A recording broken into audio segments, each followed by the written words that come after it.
ನಮಸ್ಕಾರ ವೀಕ್ಷಕರೇ, ಸುದ್ದಿಯ ವಿಶೇಷ ಕಾರ್ಯಕ್ರಮಕ್ಕೆ ತಮಗೆಲ್ಲರಿಗೂ ಪ್ರೀತಿಯ ಸ್ವಾಗತ. ಮನೆ ಕಟ್ಟಿ ನೋಡು, ಮದುವೆ ಮಾಡಿ ನೋಡು ಅನ್ನುವಂತಹ ಒಂದು ಮಾತಿದೆ. ಆದರೆ ಈಗ ಒಳ್ಳೆ ಉದ್ಯೋಗ, ಕೈ ತುಂಬ ಸಂಬಳ ಇದ್ರೂ ಕೂಡ ಸ್ವಂತ ಮನೆ ಇಲ್ಲ ಅಂತಂದ್ರೆ ಮದುವೆಯ ಮಾತು ಕನಸಾಗಿ ಉಳಿದು ಬಿಡುತ್ತೆ. ಅದೇನೇ ಇರಲಿ, ನಿಮ್ಮ ಮನೆಯ ಕನಸನ್ನ ಸಾಕಾರಗೊಳಿಸಬೇಕು, ಒಂದೊಳ್ಳೆಯ ಸೈಟ್ ತಗೋಬೇಕು, ಅದು ಕೂಡ ಬಜೆಟ್ ಫ್ರೆಂಡ್ಲಿ ಆಗಿರಬೇಕು. ಮನೆ ಕಟ್ಟುವಂತಹ ಜಾಗ ವಾಸ್ತು ಯೋಗ್ಯವಾಗಿರಬೇಕು.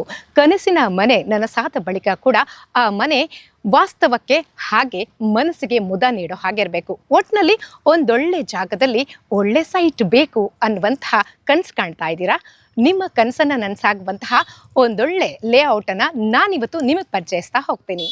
ಎಲ್ಲಿ, ಏನು, ಎತ್ತ ಇವೆಲ್ಲದರ ಬಗೆಗೆ ಡೀಟೇಲ್ಸ್ ಕೊಡ್ತಾ ಹೋಗ್ತೀನಿ.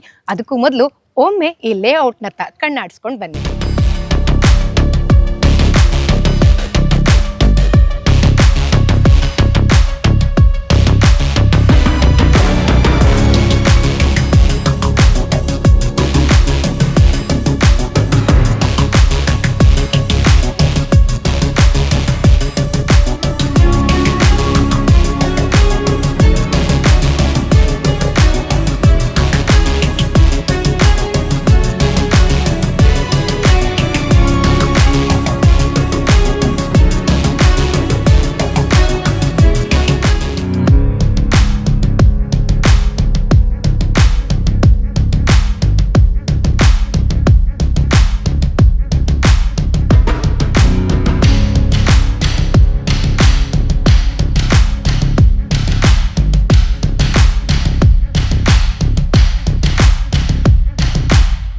ಪ್ರಕೃತಿಯ ರಮಣೀಯ ಪರಿಸರದಲ್ಲಿ ಕಣ್ಣಿಗೆ ಹಬ್ಬ, ಮನಸ್ಸಿಗೆ ಮುದ ನೀಡುವಂತಹ ಈ ಲೇಔಟ್ನ ಸುಂದರ ದೃಶ್ಯಗಳನ್ನ ಕಣ್ತುಂಬಿಕೊಂಡು ಬಂದ್ರಲ್ಲ? ಹೌದು, ನಾನು ಇಷ್ಟೊತ್ತು ಹೇಳಿದ್ದು ಪುತ್ತೂರಿನ ಬೆದ್ರಾಳದಲ್ಲಿರುವ UR ಪ್ರಾಪರ್ಟೀಸ್ನವರ ಶ್ರೀಮಾ ಥೀಮ್ ಪಾರ್ಕ್ ಬಗ್ಗೆ. ಎಸ್, ಈ ಒಂದು ಲೇಔಟ್ನಲ್ಲಿರುವಂತಹ ಸೈಟ್ಗಳ ಬಗ್ಗೆ, ಈ ಲೇಔಟ್ನಲ್ಲಿರುವಂತಹ ಎಲ್ಲ ಫೆಸಿಲಿಟಿಗಳ ಬಗ್ಗೆ ಡೀಟೇಲ್ ಅನ್ನ ಕೊಡೋದಕ್ಕೆ ನಮ್ಮ ಜೊತೆಗೆ UR ಪ್ರಾಪರ್ಟೀಸ್ನ ಮಾಲೀಕರಾಗಿರುವಂತಹ ಉಜ್ವಲ್ ಪ್ರಭು ಅವರಿದ್ದಾರೆ. ಬನ್ನಿ, ಅವ್ರ ಜೊತೆ ಮಾತನಾಡಿಸ್ತಾ ಹೋಗೋಣ. ಸರ್, ಕಾರ್ಯಕ್ರಮಕ್ಕೆ ಸ್ವಾಗತ. ನಮಸ್ತೆ. ಹೇಗಿದ್ದೀರಾ ಸರ್? ಆರಾಮ, ಫೈನ್. ಸಾಧನೆಯ ಹಾದಿ ಅನ್ನೋದು ಖಂಡಿತವಾಗ್ಲೂ ಹೂವಿನ ಹಾಸಿಗೆ ಆಗಿರೋದಿಲ್ಲ, ಅದು ಕಲ್ಲು ಮುಳ್ಳುಗಳ ರಹದಾರಿ ಆಗಿರುತ್ತೆ. ಉಜ್ವಲ್ ಪ್ರಭು ಅವರು ಏನೋ ಒಂದು ಶ್ರೀಮಂತ ಕುಟುಂಬದ ಹಿನ್ನೆಲೆಯಿಂದ ಬಂದವರಲ್ಲ, ಸಾಮಾನ್ಯ ಕುಟುಂಬದಲ್ಲಿ ಹುಟ್ಟಿರುವಂತಹ ವ್ಯಕ್ತಿ ನೀವು. ಇವತ್ತು ಇದು 19ನೇ ಲೇಔಟ್ ನಿಮ್ದು. ಸೊ ಈ ಒಂದು ನಡಿಗೆಯ ಹಾದಿಯ ಬಗ್ಗೆ ಹೇಳೋದಾದ್ರೆ ನೋಡಿ ಮೇಡಮ್, ನೀವು ಹೇಳಿದಾಗೆ ಖಂಡಿತವಾಗಿ ನಾನು ಶ್ರೀಮಂತ ಕುಟುಂಬದಿಂದ ಬಂದವನಲ್ಲ, ಸಾಮಾನ್ಯ ಕುಟುಂಬದಿಂದ ಬಂದವ. ಬಟ್ ಏನಂತ ಹೇಳಿದ್ರೆ, ನಮಗೆ ಒಂದು ಒಳ್ಳೆಯ ಒಂದು ವಿದ್ಯಾಭ್ಯಾಸ ಕೊಟ್ಟವರು ನಮ್ಮ ಹೆತ್ತವರು. ಸೊ ಆ ವಿದ್ಯಾಭ್ಯಾಸದಿಂದ ನಮಗೆ ಇಷ್ಟೆಲ್ಲ ಒಂದು ಸಂಸ್ಕಾರ ಕಲಿಸಿಕೊಟ್ಟಿದ್ದಾರೆ. ಈಗ ನಮ್ಮ ಶಾಲೆಯಲ್ಲಿ ನೋಡಿರ್ಬೋದು, ಶಾಲೆಯ ಪ್ರಾಧ್ಯಾಪಕರಾಗಿರ್ಬೋದು, ಹೆತ್ತವರಾಗಿರ್ಬೋದು, ಸಮಾಜದವರಾಗ್ಬೋದು, ಅವ್ರು ಕೊಟ್ಟಂಥ ಮಾರ್ಗದರ್ಶನ ಮತ್ತು ಅವರು ಕೊಟ್ಟಂಥ ಪ್ರೀತಿ ಈ ಸಾಧನೆ ಮಾಡಲಿಕ್ಕೆ ಸಾಧ್ಯವಾಯ್ತು ಅಂತ ಹೇಳ್ತೇನೆ. ಅದೆಲ್ಲದರ ಜೊತೆಗೆ ಕೂಡ ಒಬ್ಬರ ಸಪೋರ್ಟ್ ಇದ್ದ ಕೂಡಲೇ ನಮಗೆ ಮುಂದೆ ಹೋಗೋದಕ್ಕಾಗತ್ತೆ ಅಂತ ಹೇಳೋದಕ್ಕಾಗೋದಿಲ್ಲ. ನಮ್ಮಲ್ಲೂ ಕೂಡ ಅಂತ ಒಂದು ಛಲ ಇರಬೇಕು. ಯಾಕಂದ್ರೆ ಬೇರೆ ಉದ್ಯೋಗದಲ್ಲೂ ಕೂಡ ನೀವು ಅರಸ್ಕೊಂಡು ಹೋಗ್ಬೋದಿತ್ತು, ಯಾಕೆ ಇತ್ತ ಬಂದ್ರಿ ಅಂತ? ಯಾವುದೇ ಒಂದು ಉದ್ಯೋಗ ಮಾಡೋ ಮುಂಚೆ ನಮಗೆ ಬೇಕಾದಂಥದ್ದು ನೀವು ಹೇಳುವಂಥದ್ದು ಕೇಳುವಂಥ ಗುಣ ಇರಬೇಕು ಮನುಷ್ಯನಲ್ಲಿ. So you should be the good listener. So ನಾನು ಯಾರು ಹೇಳಿದ್ರು ಸಹ ಕೇಳ್ತೇನೆ. ಆ ಡಿಸಿಷನ್ ಮಾಡೋ ಮುಂಚೆ ನಮಗೆ ತುಂಬ ಜನ ಮಾರ್ಗದರ್ಶಕ ಇದ್ದಾರೆ. ನಾವು ತುಂಬ ಜನರನ್ನು ಫಾಲೋ ಮಾಡ್ತೇನೆ. ಟೈಮಿನಲ್ಲಿ ಆಗಲಿ, ಅವರ ಒಂದು ಯಾವುದೋ ಒಂದು ಕೆಲಸ ನಂಗೆ ತುಂಬ ಫೇವ್ರೇಟ್ ಅಂದರೆ ಈ ಉದ್ಯಮಿಗಳಿದ್ದಾರೆ, ಅವರನ್ನು ನಾನು ಮಾನಸಿಕವಾಗಿಯೂ ಅವ್ರು ನೋಡಿ ನಾನು ಕಲಿತೇನೆ ಹೊರತು. ನಮಗೆ ಈಗ ವಿಜಯ್ ಶಂಕೇಶ್ವರ್ ಇರ್ಬೋದು, ಜಾಕ್ಮಾನ್ ಇರ್ಬೋದು, ಜಾಕ್ಮಾನ್ ನಿಮ್ಗೆ ಗೊತ್ತಿರ್ಬೋದು, ಅಲಿಬಾಬಾದ ಸಂಸ್ಥೆಯನ್ನು ಹುಟ್ಟು ಬೆಳೆಸಿದವ, ಅವರನ್ನು ಫಾಲೋ ಮಾಡ್ತೇನೆ. ಆ ಟೈಮ್ ಸುಧಾಮೂರ್ತಿ ಅವರನ್ನು ಫಾಲೋ ಮಾಡ್ತೇನೆ. ಎಲ್ಲರ ಒಂದು ಪ್ರೇರಣೆಯಿಂದ ನಾನು ಅದನ್ನು ಎಲ್ಲ ಒಂದು ಒಳ್ಳೊಳ್ಳೆ ಪಾಯಿಂಟ್ ಯಾವುದಿದೆ ಅದನ್ನು ಎಕ್ಕಿಕೊಂಡು ನಾವು ಅದನ್ನು ಫಾಲೋ ಮಾಡಿಕೊಂಡು ಬಂದು ನೀವು ಹೇಳುವಂತ ಹೇಳಿದನ್ನು ಕೇಳಿಕೊಂಡು ಡಿಸಿಷನ್ ಮಾಡೋದನ್ನು ಅಷ್ಟೇ ನಾವೇ. ಅಂದ್ರೆ ಅದರ ಒಪಿನಿಯನ್ ಒಳ್ಳೇದ ಕೆಟ್ಟದ ಅಂತ ಹೇಳಿ ನಮಗೆ ಗೊತ್ತಿರ್ತದೆ. ಸೊ ಅದರ ಪ್ರಕಾರ ಮತ್ತೆ ಕೈ ಹಾಕಿದಂತ ಗೊತ್ತಾಗ್ತದೆ ಯಾವ ಸವಾಲುಗಳು ಎದುರಿಸಬೇಕು ಅಂತ ಹೇಳಿ. ಕೆಲವು ಸತಿ ನಿಮಗೆ ನೋಡಿ, ಇದು ಈಗ ಇಷ್ಟು ದೊಡ್ಡ ಲೇಔಟ್ ಮಾಡ್ಲಿಕ್ಕೆ ನಾವು ನೆನೆಸಿಯಾಗಿ ನಮಗೆ ಲೇಔಟ್ ಮಾಡ್ಲಿಕ್ಕೆ ಆಗುದಿಲ್ಲ. ಫಾರ್ ಎಕ್ಸಾಂಪಲ್, ಒಂದು ಲೇಔಟ್ ಮಾಡುವಾಗ ಅಧಿಕಾರಿಗಳು ಟ್ರಾನ್ಸ್ಫರ್ ಆಗಿರ್ತಾರೆ. ಫಾರ್ ಎಕ್ಸಾಂಪಲ್, ಆ ಟೈಮ್ ಲಿಮಿಟ್ ನಮಗೆ ಕಮ್ಮಿ ಇರ್ತದೆ, ಏನೋ ಅಡೆತಡೆಗಳಿರ್ತದೆ. ಅದನ್ನೆಲ್ಲವನ್ನು ನಾವು ಎಲ್ಲರ ಹಿರಿಯರ ನಮ್ಮ ಮಾರ್ಗದರ್ಶನ ಸೇರಿಕೊಂಡು ಇದು ಈಗ ಮಾಡಿದ್ರೆ ಸಮಸ್ಯೆ ಮುಗಿತದ ಎಲ್ಲವರ ಒಂದು ನಾವು ವಿಶ್ವಾಸಕ್ಕೆ ತೆಗೆದುಕೊಂಡು ಅದು ನಮ್ಮ ಈ ಇಷ್ಟು ದೊಡ್ಡ ಲೇಔಟ್ ಮಾಡ್ಲಿಕ್ಕೆ ಸಾಕ್ಷಿ ಅಂತ ನಾನು ಹೇಳ್ತೇನೆ. ಇದರ ಮೊದಲು 18 ಲೇಔಟ್ಗಳನ್ನ ಮುಗಿಸಿದವರು ನೀವು, ಯಶಸ್ಸನ್ನ ಕಂಡವರು. ಹೇಗೆ ಆರಂಭ ಆಯಿತು ಸರ್ ಮೊದಲು? ಮೇಡಮ್ ನೋಡಿ, ನಾನು ಬೇಸಿಕಲಿ ನಾನು ಮೆಕ್ಯಾನಿಕಲ್ ಇಂಜಿನಿಯರಿಂಗ್ ಕಲ್ತವ. ನೋಡಿ, ನಾನು ಇನ್ನೊಬ್ಬರು ಇಂಟರ್ವ್ಯೂ ಅಲ್ಲಿ ನಾನು ಮಾಧ್ಯಮದಲ್ಲಿ ಹೇಳಿದೆ, ನಾವು ಯಾವುದೇ ಒಂದು ಕನಸನ್ನು ಇಟ್ಟುಕೊಂಡು ಕನಸಿರ್ತದೆ ಇರ್ತದೆ, ಬಟ್ ಅದನ್ನು ನಾವು ಎಕ್ಸ್ಪ್ಲೋರ್ ಮಾಡೋದಿಲ್ಲ, ನಾವು ಡಿಸ್ಕ್ಲೋಸ್ ಕೂಡ ಮಾಡೋದಿಲ್ಲ. ಬಟ್ ನಾನು ನನ್ನ ತಂದೆಗೆ ಆಸೆ ಇತ್ತು, ಒಂದು ಅಕೌಂಟೆಂಟ್ ಆಗಬೇಕು, ಒಂದು CA ಆಗಬೇಕು ಅಂತೇಳಿ. ಯಾಕೆಂದ್ರೆ ನನ್ನ ತಂಗಿ ಡಾಕ್ಟರ್ ಕಲ್ತಾಳೆ. ಸೊ ನನ್ನ ಫ್ರೆಂಡ್, ನಿಮಗೆ ಎತ್ತವರೆಗಿಂತ ಕ್ಲೋಸ್ ಇರೋದು ಅವರ ನಮ್ಮ ಫ್ರೆಂಡ್ಶಿಪ್ ಅಲ್ಲಿ. ಸೊ ಅವ್ರು ಹೇಳ್ತಾರೆ, ನೀನು ಸಹ ಸೈನ್ಸಿಗೆ ಬಾ, PCMC ತೆಕೋ. ಏನೋ ಕಾರಣದಿಂದ ನಾವು PCMS ಅಂತ ಬರೆದೆವು. ಮತ್ತೆ ನಮಗೆ ಕನಸಿತ್ತು, ನಾನೊಂದು ಬ್ರೇಕಿಂಗ್ ಇನ್ಸ್ಪೆಕ್ಟರ್ RTO ಪೋಸ್ಟಿಗೆ ಹೋಗ್ಬೇಕಂತೇಳಿ ಮೊದಲು ನನ್ನ ಡ್ರೀಮ್ ಇತ್ತು. ಬಟ್ ಅದಕ್ಕೆ ಎಕ್ಸಾಮಿಗೆ ಬರೆದೆ. ಬಟ್ ಎಕ್ಸಾಮ್ ಬರೆದು ಅದು ಕೋರ್ಟಲ್ಲಿ ಸ್ಟೇ ಎಲ್ಲ ಬಂದಾಗುವಾಗ ಮತ್ತೆ ನಮಗೆ ಡಿಪ್ಲೊಮಾ, ನಮ್ದು ನನ್ನ ಫ್ರೆಂಡ್ 2 ಜನ ಸೇರಿ ನಾವು ಡಿಪ್ಲೊಮಾ ಮಾಡುವಂತ ಇತ್ತು. ನನ್ನ ಒಟ್ಟಿಗಿದ್ದ 2 ಜನ ಫೈಲ್ ಆದರು. ಸೊ ಅವಾಗೋಸ್ಕರ ಅವರು ಹೇಳಿದ್ರು, ನಾವು ಡಿಪ್ಲೊಮಾ ಮಾಡುವ. ಸರಿಯಪ್ಪ, ಡಿಪ್ಲೊಮಾ ಮಾಡಿದೆವು. ಆನಂತರ ಆಯಿತು, ಡಿಪ್ಲೊಮಾ ಮಾಡಿ ಸಾಕಾಗುವುದಿಲ್ಲ, ಇನ್ನು BE ಮಾಡುವ ಅಂತೇಳಿ. ಹಾಗೆ ಅಲ್ಲಿ ಪುನಃ ನಾನು ವಿವೇಕಾನಂದ ಇಂಜಿನಿಯರಿಂಗ್ ಕಾಲೇಜಲ್ಲಿ ಪುನಃ ನಾವು ಪದವಿಯನ್ನು ಮುಗಿಸಿದೆವು. ಆನಂತರ ಕೆಲಸ ಹುಡುಕುವ ಚಿಂತೆ. ಅಲ್ಲಿಂದ ಸೀದಾ ನಾವು ವಿದೇಶಕ್ಕೆ ಪ್ರಯಾಣವನ್ನು ಬಯಲಿಸಿದೆ. ನನಗೊಂದು ಅಲ್ಲಿ ನನ್ನ ಇಲ್ಲಿಯ ಪುತ್ತೂರಿನ ಆತ್ಮೀಯ ಮಿತ್ರ, ಸೊ ಒಂದು ಆಯಿಲ್ ಆ್ಯಂಡ್ ಗ್ಯಾಸ್ ಕಂಪನಿಗೆ ನಾನು ಜಾಯ್ನ್ ಆದೆ. ಬಟ್ ಆ ಫೀಲ್ಡ್ ಸಹ ನಾವು ಕಲ್ತ ಫೀಲ್ಡ್ ಆಗಿರಲಿಲ್ಲ. ಅದು ಎಂಟೈರ್ ಡಿಫ್ರೆಂಟ್ ಫೀಲ್ಡ್. ನೋಡಿ, ಮೆಕ್ಯಾನಿಕಲ್ ಇಂಜಿನಿಯರಿಂಗ್ ಕಲ್ತವ್ರು ಇಂಜಿನಿಯರಿಂಗ್ ಹೇಳುವಂಥ ಯಾವುದು ಒಂದು ಪದವಿ, ಬಟ್ ಇಂಜಿನಿಯರ್ ಕಲ್ತವರಿಗೆ ಯಾವ ಫೀಲ್ಡ್ ಸಹ ಮಾಡಲಿ ಆಗ್ತದೆ. ಬಟ್ ಅದೊಂದು ಹೊಸ ಫೀಲ್ಡ್ ಆಗಿತ್ತು. ಬಟ್ ಅದ್ರಲ್ಲಿ ತುಂಬ ನಂಗೆ ಇಂಟ್ರೆಸ್ಟ್ ಇತ್ತು. ನಾನು ಎಸೆಟ್ ಆ್ಯಂಡ್ ಡಾಕ್ಯುಮೆಂಟ್ ಕಂಟ್ರೋಲರ್ ಆಗಿ ವರ್ಕ್ ಮಾಡ್ತಿದ್ದೆ ಕತಾರಲ್ಲಿ. ಅದು ನಿಮಗೆ ಗೊತ್ತಿರ್ಬೋದು, 2015ರಲ್ಲಿ ಆಯಿಲ್ ಕ್ರೈಸಿಸ್ ಬಿತ್ತು. ಅಂದರೆ $110 $80 ಅಂದರೆ ಡೌನ್ ಆಯಿತು. ಸೊ ಆದ ಕಾರಣ ನಮಗೆ ಟರ್ಮಿನೇಷನ್ ಲೆಟರ್ ಕೊಟ್ಟರು. ಆಗ ನಮ್ಗೆ ಮದುವೆ ಆಗಿದೆ. ಬಟ್ ಮದುವೆ ಆಗಿದೆ ಅಂತೇಳಿ ನಾವು ಪುನಃ ನಮಗೆ ಜಾಬ್ ಸಿಕ್ತಿತ್ತು. ನಮಗೆ ಆ ಟೈಮ್ ಸ್ವಲ್ಪ ಲಿಮಿಟೇಷನ್ ಕಮ್ಮಿ ಇತ್ತು. ಊರಿಗೆ ಬಂದೆವು. ನಮಗೆ ಆಗ ಕಂಡದ್ದು ನೋಡಿ, ಯಾವುದಾದ್ರೂ ಒಂದು ಕೆಲಸದಲ್ಲಿ ಅದು ಯಾವ್ದು ಕೆಲಸ ಅಂತ ಹೇಳಿದ್ರೆ, ಸಣ್ಣ ಕೆಲಸ ಇರಲಿ ದೊಡ್ಡ ಕೆಲಸ ಇರಲಿ, ನಾವೊಂದು ಪ್ರೀತಿಯಿಂದ ಮಾಡಬೇಕು. ಆಗ ನನ್ನ ಆತ್ಮೀಯ ಗೆಳೆಯ ಒಬ್ಬರಿದ್ದಾರೆ, ನಿತಿನ್ ಅಂತೇಳಿ. ಇಲ್ಲೆಲ್ಲ ಕನ್ಸ್ಟ್ರಕ್ಷನ್ ಮಾಡಿ, for a safer side construction ಮಾಡಿ ಮನೆ ಕಟ್ಟಿ ಮಾರಿದರೆ ಅದರ ಬರುವಂಥ ಲಾಭದಿಂದ ನಮ್ಮ ಜೀವನ ತೆಗಿಬೋದು. ಬಟ್ ನಮಗೆ ಆಸೆ ಇತ್ತು, ಇದರಲ್ಲೇ ನಾವು ಮುಂದೆ ಹೋಗಬೇಕು ಅಂತೇಳಿ, ಕನ್ಸ್ಟ್ರಕ್ಷನ್ ಲೈನಲ್ಲೇ ಮುಂದೆ ಹೋಗ್ಬೇಕು ಅಂತೇಳಿ. ಮತ್ತೆ ನಾವು ಸ್ವಲ್ಪ ಆಸ್ಟ್ರಾಲಜಿ ಸ್ವಲ್ಪ ಫಾಲೋ ಮಾಡುವ. ನಮ್ಗೆ ಹೇಳಿರ್ತಾರೆ ಆಸ್ಟ್ರಾಲಜಿ ನೀವು ಅದು ಆಗ್ತಿದ್ದ, ಬಟ್ ಅದು ಹಾಗೆ ಅಲ್ಲ. ಬಟ್ ನಾವು ಅದನ್ನು ನೀವು ನಮಗೆ ಆಗುದಿಲ್ಲ ಅಂತ ಹೇಳಿದ್ರೆ ನಾವು ಆಗ್ತದೆ ಅಂತ ತೋರಿಸುವಂತ ವ್ಯಕ್ತಿತ್ವ ನಮ್ಮ ಹತ್ರ. ಸೊ ಅದನ್ನ ನಾವು ಚಾಲೆಂಜ್ ಆಗಿ ತಗೊಂಡು ಅಲ್ಲ, ಈಗ ಫಾರ್ ಎಕ್ಸಾಂಪಲ್ ನೀವು ನಮಗೆ ಕೆಲವರು ಇರ್ತಾರೆ, ನಿಮಗೆ ನಿಮ್ಮ ಡೌನ್ ನಿಮ್ಮ ಮೆಂಟಲ್ ಇದು ಬೇಡ, ಅದು ಯಾಕೆ ಆಗುದಿಲ್ಲ, ನಾವು ಅದು ಡೀಪ್ ಆಗಿ ಹೋಗ್ತೇವೆ. ನಮ್ಗೆ ಇರ್ದದ್ದು ಆಗ ನಮಗೆ ಇರ್ದದ್ದು ಭೂಮಿ. ಓಕೆ, ಆ ಭೂಮಿಯಲ್ಲಿ ನೋಡಿ, ಅದು ಸಹ ಒಂದು ಮೊದಲ ಲೇಔಟ್. ನಮಗೊಂದು ಮುಸ್ಲಿಂ ಸಮುದಾಯದವರು ಇಲ್ಲಿ ಇಲ್ಲಿ ಕರ್ನಾಟಕ ಇರುವವರು ನಮಗೆ ಜಾಗ ಕೊಟ್ಟರು.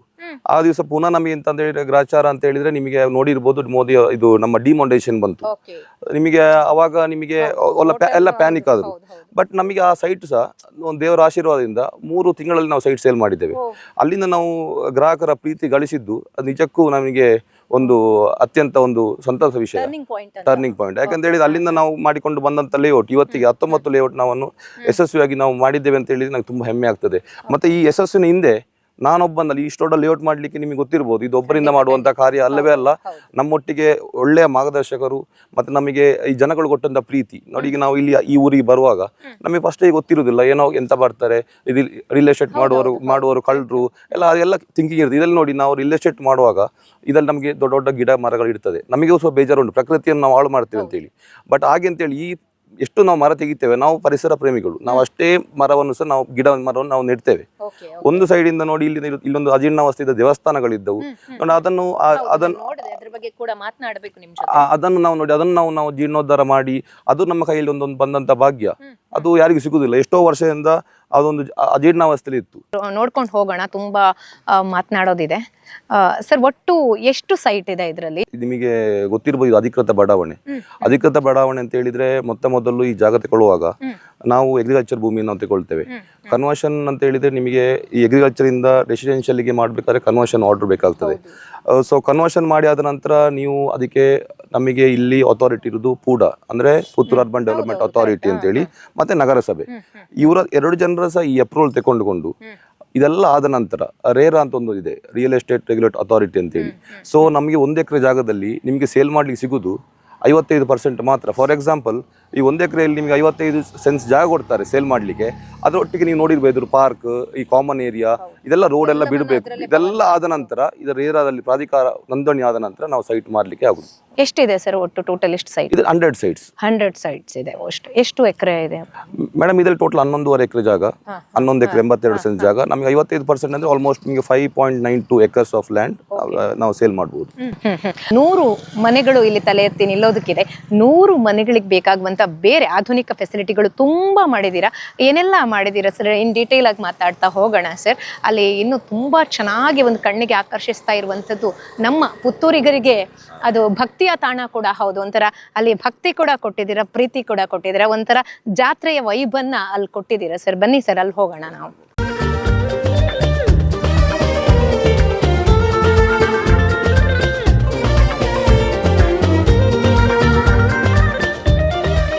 ಸರ್, ಉದ್ಯೋಗ ಅರಿಸ್ಕೊಂಡು ಎಜುಕೇಶನ್ ಮುಗಿದ್ಮೇಲೆ ವಿದೇಶಕ್ಕೆ ಹೋಗ್ತೀರಾ, ಆಮೇಲೆ ಮತ್ತೆ ಜನ್ಮಭೂಮಿಗೆ ಬರ್ತೀರಾ, ಜನ್ಮಭೂಮಿಯನ್ನೇ ಕರ್ಮಭೂಮಿಯಾಗಿ ಪರಿವರ್ತಿಸ್ತೀರಾ. ಅದರಲ್ಲೂ ಕೂಡ ನಮ್ಮ ಪುತ್ತೂರಿಗರಿಗೆ ಒಂದು ಭಕ್ತಿ ಹಾಗೆ ಪ್ರೀತಿ ಎಲ್ಲವೂ ಹೌದು, ಶಕ್ತಿ ಕೂಡ ಹೌದು. ನಿಮ್ಮ ಒಂದು ಶ್ರೀಮಾ ಥೀಮ್ ಪಾರ್ಕಲ್ಲಿ ನಾವು ವಿಶೇಷವಾದಂತಹ ಈ ಒಂದು ಆರ್ಟನ್ನು ನೋಡ್ಬೋದು ಸರ್. ಅದರಲ್ಲೂ ಕೂಡ ನಮ್ಮ ಮಹಾಲಿಂಗೇಶ್ವರನ ಭಕ್ತಿ ಭಾವದ ಒಂದು ಇಡೀ ಒಂದು ಜಾತ್ರೆಯ ಚಿತ್ರಣ ಇಲ್ಲಿ ಕಾಣಿಸ್ತಾ ಇದೆ. ಏನ್ ಸರ್ ಇದರ ವಿಶೇಷತೆ? ನೋಡಿ ಮೇಡಮ್, ನಾವು ಈಗ ಫಾರ್ ಎಕ್ಸಾಂಪಲ್ ಲೇಔಟ್ ಮಾಡುವಾಗ ನಮಗೊಂದು ಬ್ಲೂ ಪ್ರಿಂಟ್ ಇರ್ತದೆ. ಆ ಬ್ಲೂ ಪ್ರಿಂಟ್ ಅಂತ ಹೇಳಿದ್ರೆ ಅದರಲ್ಲಿ ಎಕ್ಸಾಕ್ಟ್ ಆಗಿ ಅದೇ ಬರ್ತಂತ ಹೇಳುದಿಲ್ಲ, ಬಟ್ ಈ ಕೆಲವರು ಅಡ್ವೈಸ್ ಕೊಡ್ತಾರೆ, ಇದು ಮಾಡಿದ್ರೆ ಇದು ಮಾಡಿ. ಅದ್ರಲ್ಲಿ ಚಂದದ್ದು ಕಂಡದ್ದು ನನ್ನೊಬ್ಬ ಆತ್ಮೀಯ ಗೆಳೆಯ ದೀಪಕ್ ಮತ್ತೆ ಪ್ರಜ್ವಲ್ ಅಂತ ಹೇಳಿ, ಅವ್ರು ಪುತ್ತೂರ್ನವರೇ. ಸೊ ಅವರು ಇದು ಹಾರ್ಟ್ ಅಲ್ಲಿ ಅವರು ಸ್ಪೆಷಲಿಸ್ಟ್ ಇದ್ದಾರೆ. ಬಟ್ ಅವರು ಹೇಳಿದ್ರು, ಉಜ್ವಲ ಅಣ್ಣ ನನಗೊಂದು ಕೆಲಸ ಕೊಡು ಅಂತ ಹೇಳಿ. ಆಗ ನಾನು ಹೇಳಿದೆ, ಪುತ್ತೂರು ಜಾತ್ರೆಯನ್ನು ಇಲ್ಲಿ ಒಂದು ಮಾಡಿದ್ರೆ ಹೇಗಾಗ್ಬೋದು ಅಂತ ಹೇಳಿ. ಬಹಳ ಅದ್ಭುತವಾಗಿದ್ರು ಮಾಡಿದ್ದಾರೆ. ಅಂತಂದ್ರೆ ನಾವು ಜಾತ್ರೆಯನ್ನ ಇಲ್ಲಿ ನೋಡ್ತಾ ಇದ್ದೀವಿ ಅನ್ನೋ ತರ ಫೀಲ್ ಆಗ್ತಾ ಇದೆ. ನೋಡಿ ಹೇಮ, 10 ವರ್ಷ ನಿರಂತರ ನಮ್ಮ ಈ ಪ್ರಯತ್ನದಲ್ಲಿ ನಾವೊಂದು ದೇವರನ್ನೊಂದು ಸ್ಮರಿಸಿದ್ರೆ ಅದಕ್ಕೆ ಬೆಲೆ ಇಲ್ಲ. ನಾವು ಇದರಲ್ಲಿ ನೋಡಿ, ನಾವು ನಮ್ಮ ಕರ್ಮಭೂಮಿಯನ್ನು ನಾವು ಆಯ್ಕೆ ಮಾಡಿಕೊಂಡಿದ್ದೇವೆ ಪುತ್ತೂರನ್ನು. ನಾನು ಶಬರಿಮಲೆ ದೇವರ ಅಯ್ಯಪ್ಪನ ದೊಡ್ಡ ಭಕ್ತ. ಹೌದು, ಪುತ್ತೂರು ಮಹಾಲಿಂಗೇಶ್ವರ ಇದು ಎಲ್ಲ ಹಾಗೆ ನಂಬ್ತೇವೆ ಎಲ್ಲರೂ ಸಹ. ಹಾಗೆ ನಮಗೊಂದು ಪ್ರೀತಿಯ ದೇವರು ಇರ್ತಾರೆ. ಅದರಲ್ಲಿ ಈ ಕರ್ಮಭೂಮಿಯಲ್ಲಿ ನಾವು ಆಯ್ಕೆ ಮಾಡಿಕೊಂಡದ್ದು ನಮ್ಮ ಪುತ್ತೂರು ಶ್ರೀ ಮಹಾಲಿಂಗೇಶ್ವರನು. ನೋಡಿ, ಇದು ನಾವು ಈ ಲೇಔಟ್ ಅಲ್ಲಿ ಯಾರು ಬಂದ್ರು ಸಹ, ಈಗ ಜಾತ್ರೆ ಆಗುದು ನಿಮಗೆ ಗೊತ್ತಿರ್ಬೋದು 16-17, ಬಟ್ ಯಾರೋ ಹೊಸೊಬ್ರು ಬಂದ್ರು, ಕಣ್ತುಂಬಿಕೊಳ್ಳೋದಕ್ಕೆ ಹತ್ತೂರಿಂದ ಬರ್ತಾರೆ ಜನ. ಬಟ್ ಯಾರು ಇಲ್ಲಿ ನೋಡ್ಲಿಕ್ಕೆ ಆಗುದಿಲ್ಲ. ಸೊ ಅವ್ರಿಗೆ ನಾವು ಎಕ್ಸ್ಪ್ಲೇನ್ ಮಾಡ್ಬೋದು ಪುತ್ತೂರಿನ ಜಾತ್ರೆ ಹೇಗಿರ್ತದೆ ಅಂತ ಹೇಳಿ. ಖಂಡಿತ ಅಲ್ವಾ? ಸೊ ಅದಕ್ಕೋಸ್ಕರ ಈ ಒಂದು ನಾವು ಥೀಮ್ ಅನ್ನು ಮಾಡಿದ್ದು. ಬಟ್ ಇದು ಕಲೆಯಲ್ಲಿ ಅವರಿಗೂ ನಾವು ಕೊಟ್ಟಿದ್ದೀರಲ್ಲ ಸರ್, ಹೇಗೆ ಅಲ್ಲಿ ನಾವು ಕಾಣಿಸ್ತಾ ಇದೀವಿ, ಆ ಮುಖಗಳು ನಮಗೆ ಇಲ್ಲಿ ಕಾಣಿಸ್ಕೊಳ್ತಾ ಇದೆ. ಅದೇ ದೃಶ್ಯಗಳು, ಅದೇ ದೃಶ್ಯ ವೈಭವಗಳಿದೆ. ಅಂದ್ರೆ ಅದನ್ನ ಏನು ಬೇರೆ ತರ ಚಿತ್ರೀಕರಣ ಮಾಡೋದ್ ಬಿಟ್ಟು ಅದೇ ಏನಿದೆಯೋ ಅಲ್ಲಿ ಆಸ್ ಇಟ್ ಈಸ್ ಇಲ್ಲಿದೆ ಅನ್ನೋ ತರ ಕಾಣಿಸ್ತಿದೆ ಸರ್ ನಮಗೆ. ಅದಂದ್ರೆ ಮೇಡಮ್ ನೋಡಿ, ಅವರ ಆ ಕಲೆ ನಮಗೆ ಬರುವುದಿಲ್ಲ. ಸೊ ಆ ಕಲೆಯನ್ನು ನಾವು ಗುರುತಿಸಿದ್ದೇವೆ. ಅವರಿಗೆ ಇಲ್ಲಿ ನಾವು ಅಂತ ಅವರ ಕಲೆ ಮಾಡಿದ್ದಾರೆ, ಬಟ್ ನಮ್ಮಿಂದಾಗಿ ಅವರಿಗೆ ಉಪಕಾರ ಆಗ್ಬೋದು. ಇದು ಒಂದು ಜಾತ್ರೆಯ ಚಿತ್ರಣವನ್ನ ಇಟ್ಕೊಂಡೇ ಮಾಡಿದ್ದ 100%. ಅದನ್ನೇ ನೋಡಿ ಆಸ್ ಇಟ್ ಇಸ್ ಮಾಡಿದ್ದ ಸರ್. ಅಂತೂ ನಮ್ಮ ಏನು ಶ್ರೀಮಾ ಥೀಮ್ ಪಾರ್ಕ್ ಅಲ್ಲಿ ವಾಸ ಮಾಡೋರ್ಗೆ ದಿನವೂ ಜಾತ್ರೆ ಅಂತ ಹೇಳ್ಬೋದು. ಓಕೆ ಸರ್, ಮುಂದಕ್ಕೆ ಹೋಗೋಣ ಬನ್ನಿ. ಮೇಡಮ್ ನೋಡಿ, ಇದು ನಿಮಗೆ ಗೊತ್ತಿರ್ಬೋದು, ನಮ್ಮ ಪುತ್ತೂರಲ್ಲಿ ವಿಶೇಷ 16 ತಾರೀಕಿಗೆ ದೇವರು ಉಳ್ಳಾಲ್ತಿ ಅಮ್ಮ ನಮ್ಮ ಅಲ್ಲಿಂದ ದಂಡನಾಯಕದಿಂದ ಹೊರ ಬರುವಂತ ದೃಶ್ಯ, ಅದನ್ನು ಸಹ ಸೇಮ್ ಮಾಡಿದ್ದಾರೆ. ಯಾವ ರೀತಿ ತಾಯಿ ಮೇಲೆ ಬೀಳುವಂತ ಮಲ್ಲಿಗೆಯನ್ನ ಕೂಡ ಆ ದೃಶ್ಯದಲ್ಲಿ ನಾವು ನೋಡಬಹುದು. ಇದರಲ್ಲಿ ನೋಡಿ ಇನ್ನೊಂದು ಮಾಡಿದ್ದೇವೆ, ಜಾನಪದ ಕ್ರೀಡೆ ನಿಮಗೆ ಗೊತ್ತಿರಬಹುದು, ಕಂಬಳ. ಅದನ್ನು ಸಹ ನಾವು ಇದರಲ್ಲಿ ಒಂದು ತುಳುನಾಡಿನ ಎಂತ ಸಾಂಸ್ಕೃತಿಕ ಇದು ಉಂಟು, ಅದನ್ನು ನಾವು ಇಲ್ಲಿ ಬಿಡಿಸಿದ್ದೇವೆ. ನೀವು ನೋಡ್ಬೋದು ದೈವಗಳದ್ದು ಕಂಬಳವನ್ನು ಎಲ್ಲವನ್ನು ಸಹ ನಾವು ಇದರಲ್ಲಿ ಮೆನ್ಷನ್ ಮಾಡಿದ್ದೇವೆ. ನಮಗೆ ಅದರಲ್ಲಿ ಧನ್ಯತಾ ಭಾವ ಉಂಟು. ಖಂಡಿತ ಹೊಸ ಒಂದು ಐಡಿಯಾ ಅಂತಾನೆ ಹೇಳ್ಬೋದು. ಖಂಡಿತ ಮೇಡಮ್.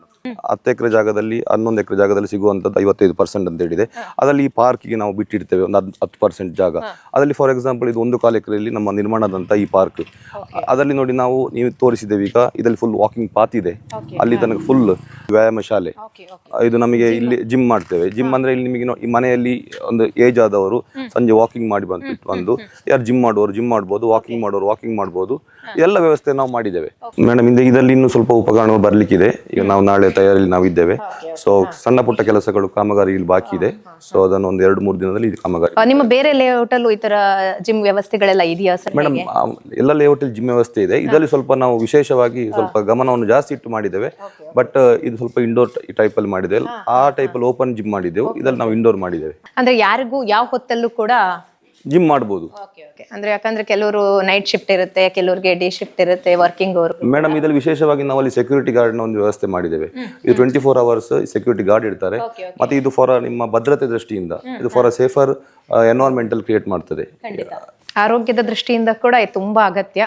ಖಂಡಿತ ಮೇಡಮ್. ಇದು ಆಂಪಿ ಥಿಯೇಟರ್ ಅಂದ್ರೆ ನಿಮಗೆ ಒಂದು ಫಾರ್ ಎಕ್ಸಾಂಪಲ್ ಒಂದು ಮನೆಯಲ್ಲಿ ಈ ಮಕ್ಕಳಿರುವ ಅಲ್ಲಿಗೆ ಒಂದು ಅವರ ಬರ್ಡೇ ಸೆಲೆಬ್ರೇಷನ್ ಬರ್ತದೆ ಅಥವಾ ಕ್ರಿಕೆಟ್ ಮ್ಯಾಚ್ ಬರ್ತದೆ, ಯಾವ್ದಾದ್ರು ಇಲ್ಲಿ ನಾವು ಇದರಲ್ಲಿ LCD ಹಾಕಿ ಈ ನಮ್ಮ ಈ ಸೈಡ್ ಕೂತ್ಕೊಂಡು ಪ್ರೇಕ್ಷಕರ ಯಾರ ಸಂಬಂಧವರು ಕೂತ್ಕೊಂಡು ಚಂದಾಗಿ ಎಂಜಾಯ್ ಮಾಡಬಹುದು. ಮೇಡಮ್ ಇದು ನೋಡಿ, ಈಚೆ ಕೆಳಗೆ ಬಂದ್ರೆ ಈಚೆ ಇದ್ರೆ ಫುಲ್ ಇದು ರೌಂಡ್ ಆಗಿ ವಾಕಿಂಗ್ ಟ್ರ್ಯಾಕ್ ಇದು ನಮಗೆ ಯಾವ ಸೈಡ್ ಅಲ್ಲಿ ಹೋದ್ರು ಸಹ ನಿಮಗೆ ಇಲ್ಲಿ ಫ್ರೀ ಆಗಿ ನಡ್ಕೊಂಡು ಹೋಗ್ಬೋದು. ಸೊ ಈ ಪ್ಲಾನ್ ಅನ್ನು ಮಾಡಿದವರು ನನ್ನ ಆತ್ಮೀಯ ಗೆಳೆಯ, ನಮ್ಮ ಇಂಜಿನಿಯರ್ ವರ್ಕ್ ಮಾಡ್ತಿದ್ದಾರೆ ಮೇಡಮ್, ಸಜೇಶ್ ಆನಂದ್ ಅಂತ ಹೇಳಿ. ಎಲ್ಲಿ ಅವ್ರು ಸರ್? ಅವರು ಪುತ್ತೂರ್ನವರೇ. ಸೊ ಅವ್ರು ನಮ್ಮ ಬಾರಿ ಮೊದಲಿಂದ ಫ್ರೆಂಡ್. ಇದಂತ ಹೇಳಿ ಇಲ್ಲಿ ಇರುವವರೆಲ್ಲ ನಮ್ಮ ಸರ್ಕಲ್ ಅಲ್ಲಿ ಇರುವವರೆಲ್ಲ ಪರಿಚಯದವರೇ. ಜೊತೆಗೆ ಫ್ರೆಂಡ್ಸ್ ಜೊತೆಯಲ್ಲೇ ಒಬ್ಬೊಬ್ಬರಿಗೆ ಅವರವರ ಕೌಶಲ್ಯಕ್ಕೆ ತಕ್ಕಂತೆ ನಾವು ಕೆಲಸ ಕೊಟ್ಟಿದ್ದೇವೆ.